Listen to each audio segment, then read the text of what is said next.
Le Tour en Normandie, c'est une merveille. En 2016, c'est inédit. C'est d'ici qu'est donné le départ de la Grande Boucle, avec à suivre 2 autres étapes dans la Manche. Le Tour épouse les frontières hexagonales et la Normandie est de la partie quasiment chaque année.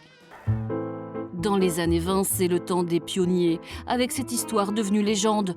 Nous sommes sur la 3e étape Cherbourg-Brest en 1924. Au café de la gare de Coutances, les frères Pélissier abandonnent la partie. Dans les années 50, le Tour s'affranchit de son chemin de ronde pour explorer le centre. Et quand il revient en Normandie en 57, le grand favori s'appelle Jacques Anquetil. Le Tour de France 1957 est parti de Nantes sur les chapeaux de roue pour gagner Granville, terme de la première étape. C'est André Darrigade qui s'impose dans la cité manchoise, mais le Tour revient au Normand Jacques Anquetil, qui le gagnera 4 fois encore. Le Tour s'écrit ensuite en couleur. On dénombre une 60aine de villes-étapes depuis l'après-guerre, avec Caen en guest star sur le podium qui en accueille une 30aine, comme ici en 2006. C'est l'heure du sprint, enfin. Les 172 coureurs encerclent l'hippodrome à plus de 50 km/h.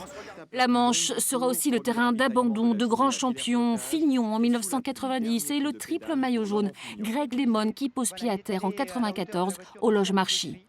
On termine avec les enfants du pays, des chouchous du public. Et s'il en est un, c'est bien lui. Accueilli ici en 1994 au retour d'une étape outre-Manche à l'aéroport de Cherbourg, en véritable VIP.